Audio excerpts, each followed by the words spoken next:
Stephanie here from Gravity Art Lab with a quick, fun acrylic painting tutorial for a Minion painting that you can do with your child. The materials I will be using are some acrylic paints. I'm starting with the primary colors, black and white. These are all Blick student acrylic colors. That's cobalt blue, that's magenta, that is deep yellow, that's blackout white, and that's Mars black. Basically any acrylic paint will do. I will be using two size brushes. I have a larger flat brush that is about 3/4, it's somewhere between 3/4 and an inch wide, and this one is about half the size, so it's about 3/8 of an inch. I may also be using a detail brush. In this case I'm using something called a rigger, but basically any small round brush should do for the details.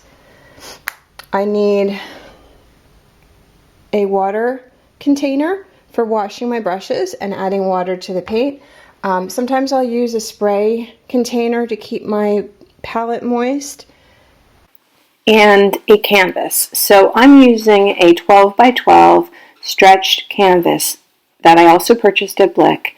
It's mounted on a wooden frame, but you could also use a canvas board, which is a little less expensive, or even possibly canvas paper that comes in a pad form.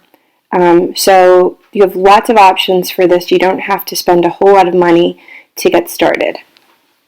Now, to start, what I want to do is sketch in with a piece of chalk my basic design. And since we're doing this for kids, I'm trying to make this as simple as possible. I am just going to sketch in. Now, it may be easier to hold it like this as you're doing it, because I'm doing this at a 45-degree angle. And the magic of chalk is it erases with a piece of paper towel, your finger. We are going to be painting over this anyway, so anything that's on here will eventually be covered up. This is just to get my bearings and have the format that I'm looking for. So basically I'm just going to be doing a minion, and I'm sketching in the eyes just to kind of visually figure out if I have enough room to put everything in that I want. I'll be painting over this almost entirely and then putting the details back in at some point. So it's not super critical to get those details in right now. I'm just doing it more or less for the layout. And he's going to be doing a peace sign.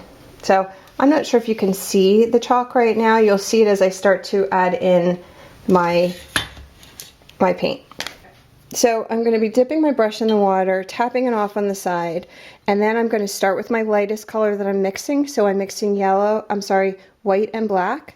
So I'm going to scoop up some of my white, and I'm scooping up quite a bit of it because this is going to be probably the largest area of color that I'm putting on my canvas. Then I'm going to scoop up just a tiny bit of black, just a little corner of black. And I will be mixing them together to create my background color. You can go as light or dark on this as you'd like, and you can mix it up really well, or you can sort of just get a general blending and then go ahead and blend it right on your canvas. So the next thing I will do is cover my canvas. Now, sometimes I'll cover the entire canvas with my background color, and sometimes I will just do the areas that are gray in the finished piece to save myself a little bit of time. If you have the time, it's probably a great idea just to cover your whole canvas gray and then go back over with the color, but in the interest of time, I am just going to be painting the individual parts of it, the individual colors that I've selected. So I'm going to speed this up a bit so that you can just see me apply the color without having to wait the entire time. So one of the most important things to keep in mind when you're applying your background color is to make sure you get pretty good coverage. In this case, we're not layering color on this painting, so you're going to want to get the best coverage you can with your first coat. Just make sure you fill in all those little canvas texture areas so that you don't have a lot of white poking through, and you may also want to paint the sides of your canvas as well.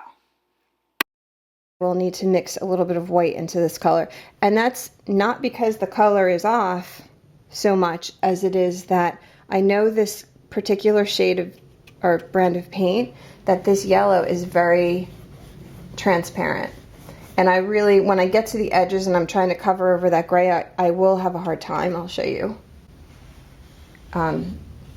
See how it's not really covering very well. So what I need to do is go ahead and mix some white in with my yellow.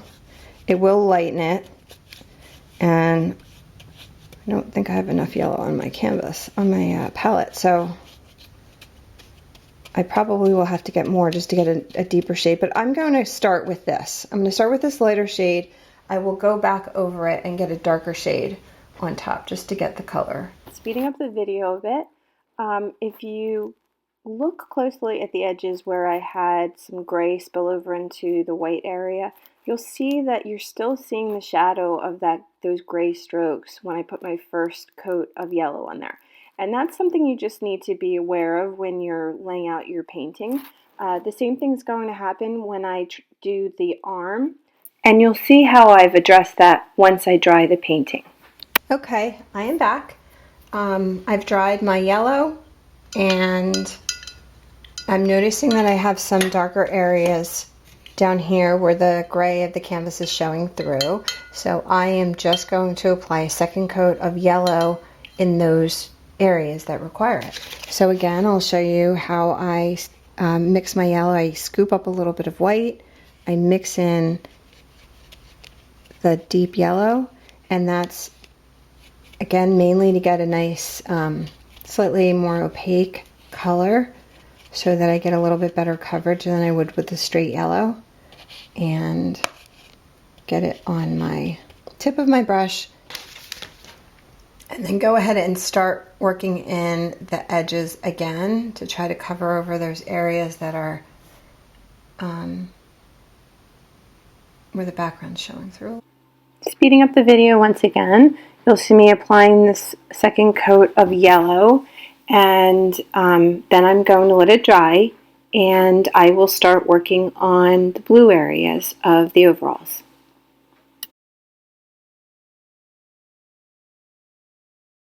Now my palette's going to be a little off screen here, but what I'm doing is mixing up the blue of the overalls by combining blackout white with cobalt blue.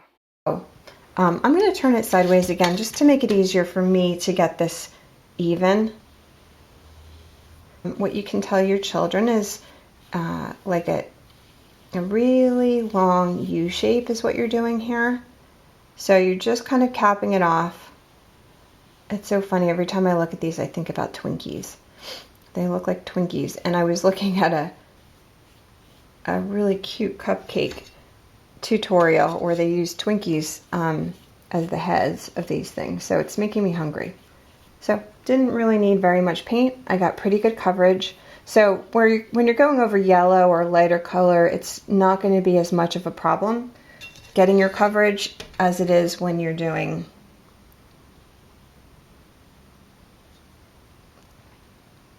something a little bit darker like the background we have.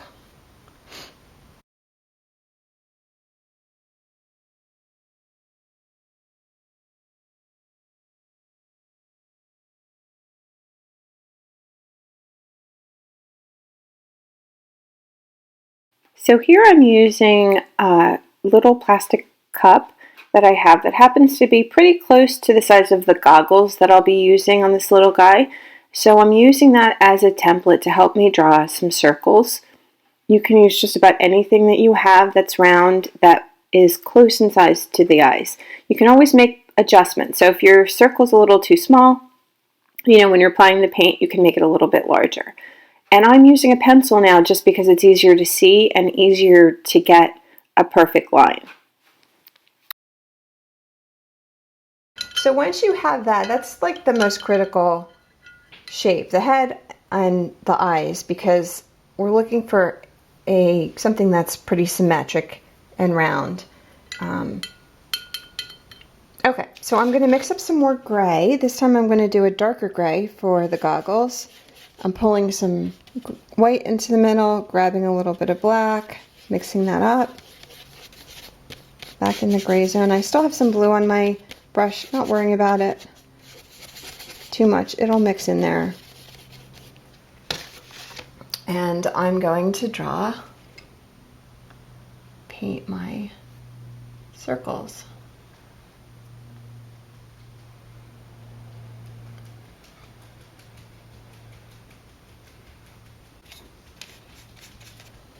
This is the trickiest part, I think, for when you're having children do this. So you have to stress that the circles don't have to be perfect, that this is just for fun. And, you know, I know sometimes children will get a little overwhelmed trying to get things perfect, similar to how adults are sometimes. But I think the point is just to stress that this is all about having fun.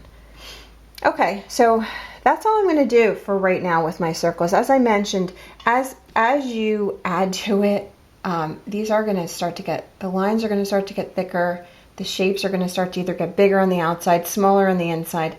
So you don't want to overdo them too much. You don't want to have to try to get them too perfect. The next thing I'm going to do is add the little strap on the side of the face while I have this small brush. And same on this side.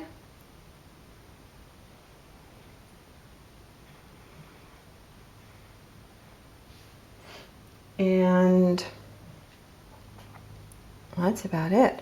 I need to do obviously the eyes in the middle and the hand, add a little details on the overalls, and then I'm done.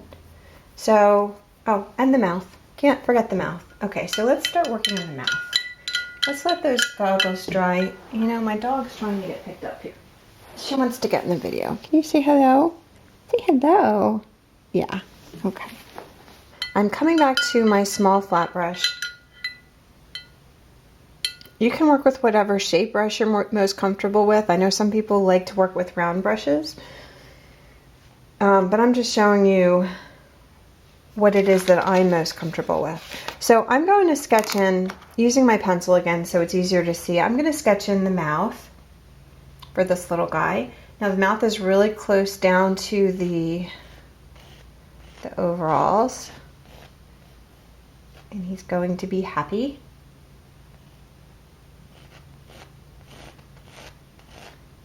There's lots of references on the internet of these little guys with different expressions, and so you can always change this expression and do something else, but I'm trying to choose something that's a little bit easier to do, so I am going to focus on one that's happy, and we're only going to show the top teeth. We're not going to show the bottom teeth. We'll just have a little tongue indicated in there.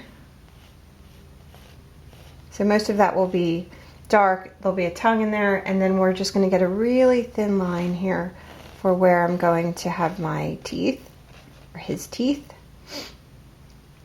And that's basically it. That's how his smile will look when we're all done. Okay, so I am going to start with the lightest area, which will be the teeth. It'll be easier to work that in without getting black underneath there first. So I'm just going to, again, I'm sort of sketching it at this point. I'm just putting little teeth in there. I'm trying to get it so that the gap between the front two teeth is sort of centered And I'm going to add more detail in, so don't worry if it's not looking perfectly the way you expect it to. So I've got 1, 2, 3, 4, 5. I want an even number of teeth showing here.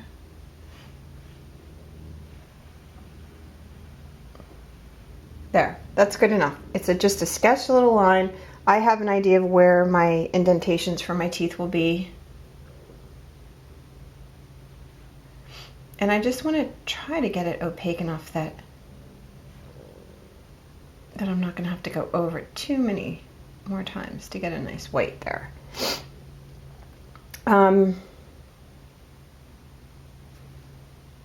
Just get a little bit thicker coverage here. Now, if you want to do just a straight stripe here, that's a perfectly fine way to start out. Because when we put the black in, and maybe that's the way I should have done it, when we put the black in, that's when we're going to add the details of the spacing between the teeth. Again, I'm kind of working this out as I go. Okay, so I have the teeth indicated in there. I do want to do the, while I have the white, I do want to do the eyeballs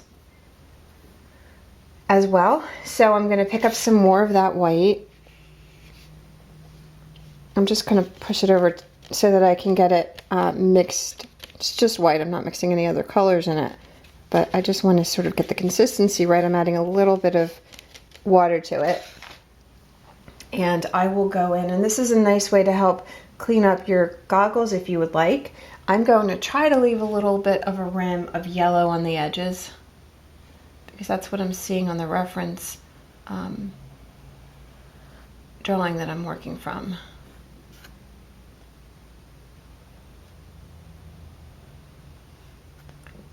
Again, remember that whatever you're painting is going to keep getting bigger each time you go over it. My eye is a little gray, so that's okay. And that's just because I had a little bit of color on my brush when I started. So if you don't want that to happen, you're going to want to wash your brush out better than I did. I know that I'm going to come back on here. So I'm rinsing, and then I'm wiping it off on a paper towel that I have on the side.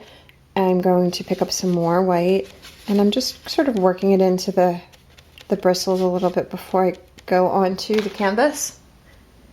And again, I'm just going to leave a little rim of yellow around my edges.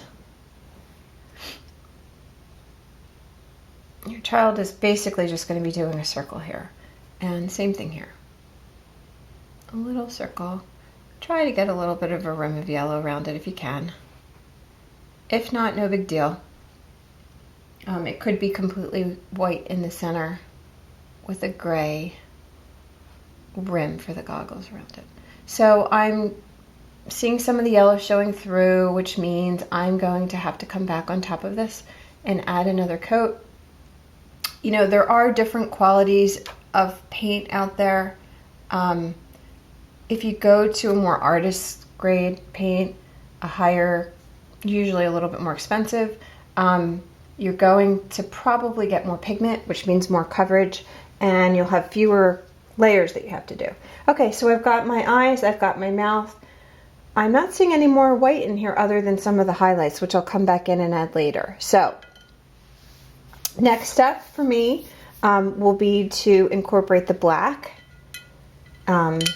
and the red in the mouth, and then you know, while I have it on the brush, I'm going to add in all of my black details. Okay, rinsing my brush out really well, tapping it along the side. My water's kind of gray at this point.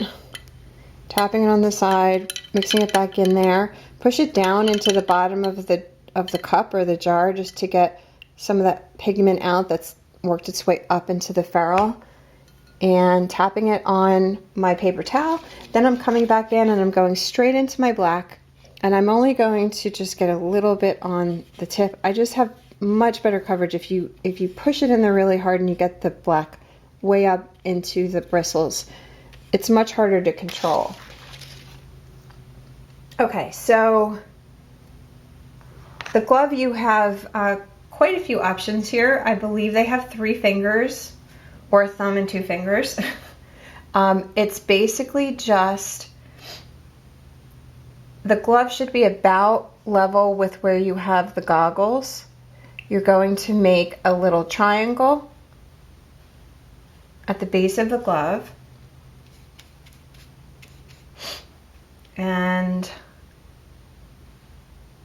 so, and again, it might be a little bit easier to tilt this to get your triangle right.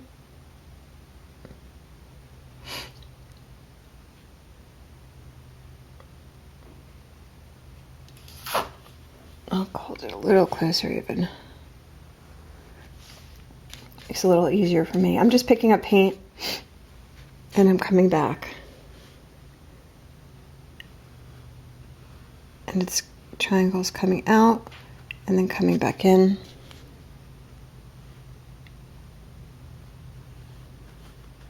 Okay, that's the main part of the glove. And then we're going to do a little, almost a little circle right here for the fist.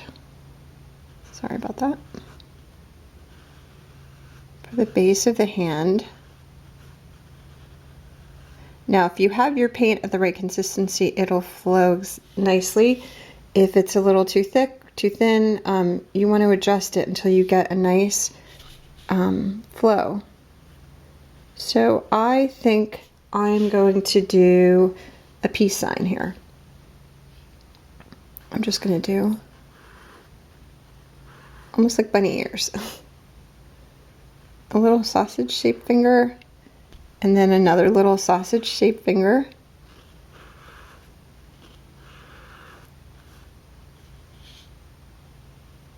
For young children, this would probably be more easily accomplished with a pointed brush, a round brush.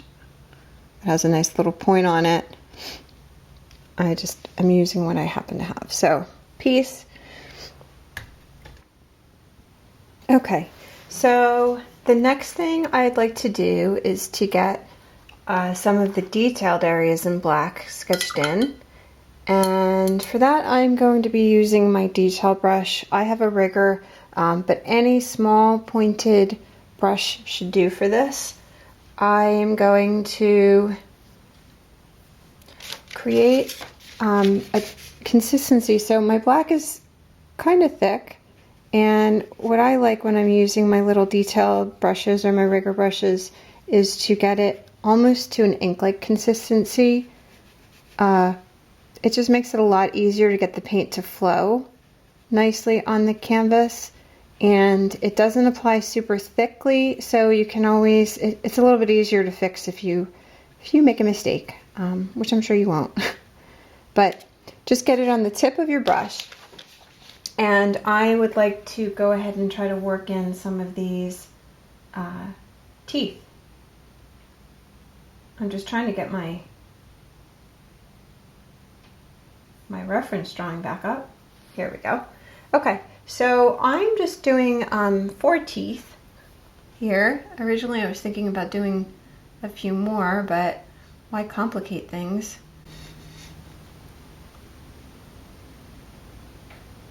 These guys are fairly simple. So I'm just going to outline the teeth with my brush. I'm trying to make them approximately the same size. And that's what I mean about making a mistake. So I will have to be going over this with some additional white just to touch up there, but that's basically what I'd like the teeth to look like. And I need a little bit more water. When I'm using my detail brush, it's a little tricky right now working around the camera, but I like to try to work just with the point of the brush and not really smash the brush down into it. It makes it, again, a little bit easier to control when you're applying your color.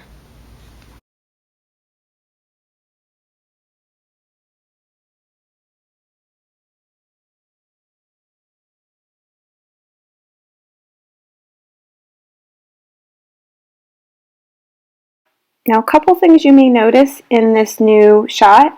I've changed the orientation of my painting, and that's primarily because I have now moved my painting from the easel down flat onto the work table, and I've changed the position of my camera a little bit.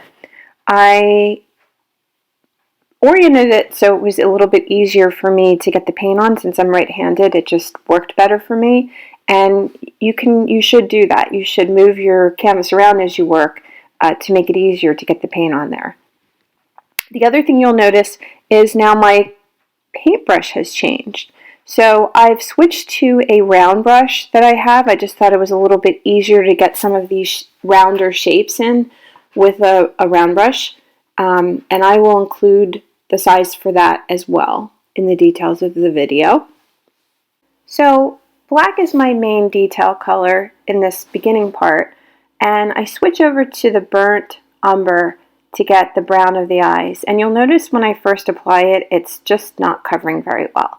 So I apply a really thick coat of it. I'm just basically picking it up with my brush and dabbing it on. It's going to take a while to dry, so once you get that on there, you're going to want to leave it or hit it with a hairdryer to get it to dry before you do any other work around it. I actually think I put a little dot of black in the middle at some point on here. Again, I'm putting a really thick coat on there.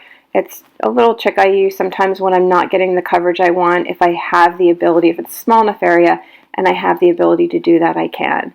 I do the same thing in the mouth a little bit later when I'm applying that primary magenta. I'm not getting the coverage that I want over the black, so I actually go and I apply it on very thickly. Now this is my favorite stage in the whole painting process, and that's applying the fine detail. I'm using my rigger. I'm putting all the skinny lines in and touching up the areas where I feel like it needs to be touched up, and this is when the painting actually comes alive for me. It's a little bit tricky sometimes for younger children to use these detail brushes, so you may want to have them practice on a separate piece of paper just to get comfortable with the brush. I always tell my students that it's very important not to press the brush down too hard and just to use the tip, and it just takes some practice for them to get to do that. Now here I'm applying a little bit of extra detail. I wouldn't say this is appropriate for a child to do. Again, you have to decide how well your child can handle that paintbrush and if it's something that they can do. It may want to be something that you add to their painting when it's done just to get a couple of little final details in there, or you can just leave it out. Here's where I'm adding that primary magenta and I'm trying to load it on very thickly because I decided I wasn't crazy about my original plan for the mouth. Again, with my detail rigger and just straight black paint, I'm applying the hair. Now you want to make sure that your paint is thin enough so that you're going to get a nice thin line for the hair. And here you'll see that I'm now adding a bottom row of teeth. I looked at the painting and I just wasn't crazy about the plan, my original plan, to do only the top row. So, go ahead and modify this as you go if you're not happy with something. This is acrylic paint. You can layer it and change things, and so that's what you should do. Make yourself happy. So here you see me applying that final coat of primary magenta to get the mouth the way I want it. My suggestion to you, though, would be to start out painting the entire mouth semicircle with primary magenta, allowing that to dry, and then going over it with the white teeth and allowing that to dry, possibly putting a second coat on there if you need to get the white completely white, and then doing your final black outline. That'll be the quickest and easiest way to get the same result. And once you've added your final details, you're done.